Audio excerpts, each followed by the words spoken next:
Christmas. The time to be happy and gay is at Christmas. That's right. I hope you guys had a great Christmas. Mine was pretty good. I showed you what gifts I got, and it was a little bit of a downer this year though for me, because the problem was two things sort of made it depressing. Number one, my brother, his name is Josh. This is not the brother that's in the band that I was telling you. This is another brother. This one's the other one in the band is a half brother. Josh is my only full-blooded brother. I haven't talked to him. I haven't seen him or talked to him in over 2 years now. He went off to college in, I think, Chicago or somewhere he wants to be a minister. He's pretty religious. He's a born-again Christian, and he's been at it for a while. I want to say 3 years maybe he was there. I don't know, maybe 2 or 3 years. Anyways, I saw him 2 years ago at Christmas. He came home, and we are just total opposites. I don't want to say we don't get along. We just don't really talk to each other. We're just two different people, and we've never been really close, which sort of hurts because, growing up, I always wanted a brother, like one that was nice to me. And I would always tell my mom, it's like, when I was really young, I'd be like, Mom, I need a brother. I need another brother. And I thought she could just go down to the hardware store and, get me a brother.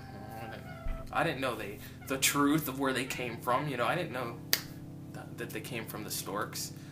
And so I wanted a brother that I could feel connected to, that I could do stuff. I could play video games with, I could play sports with, and just sort of like a friend. I don't know. I just wanted a brother. And my brother Josh, we just were never really close.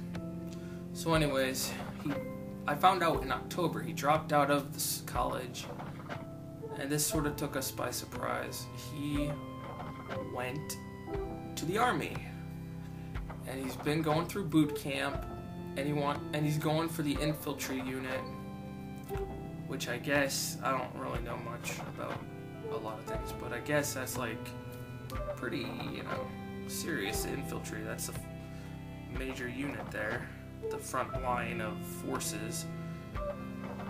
And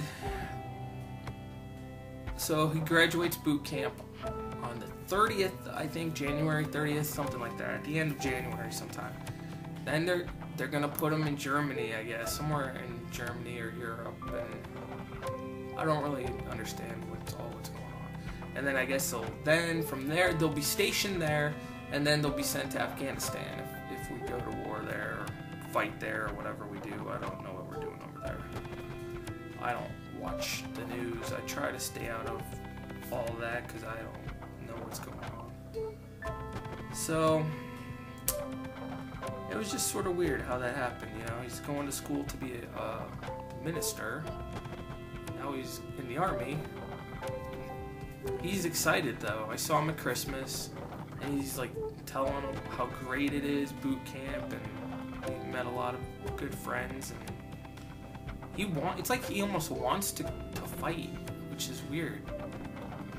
I don't know, because I'm a pacifist. I don't like fighting, but he's like all about war, and he's about guns. He's like, everybody should own a gun. I'm like, what? I don't want a gun. But he's like, it's just weird. Someone who wanted to be a minister also is so into guns and fighting wars. So I don't know. He doesn't seem scared at all, that's for sure. And then the other thing was, so that was a little disheartening. The other thing is my grandmother. And she sort of has been my role model. One of my role models. My dad would be the other one, but I sort of have good morals, I would say. But I'm not religious at all, which is weird. But I do have good morals, and I think I got them from her. Cause I think she's a great lady.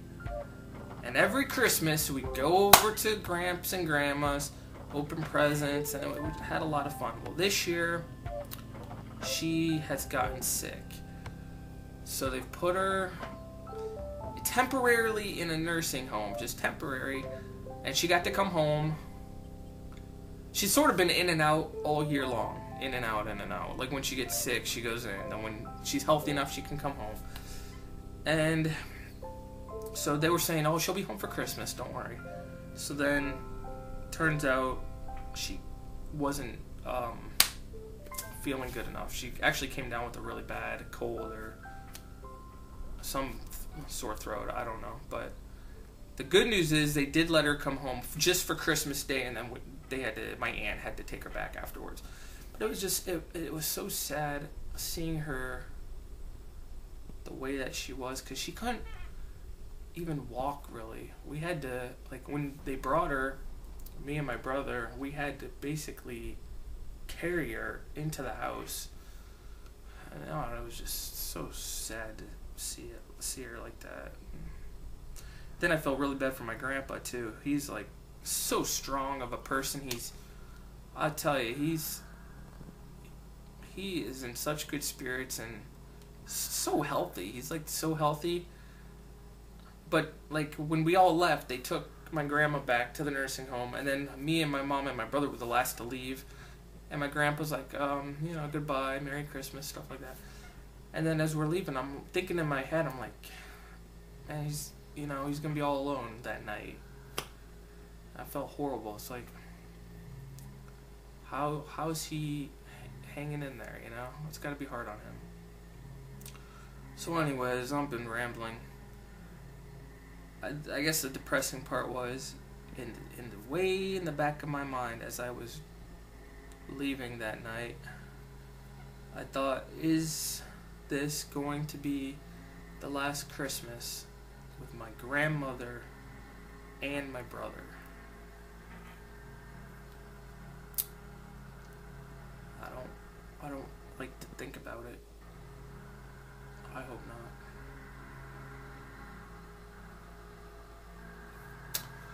Thanks for watching, guys. Try to be a little more uplifting next time.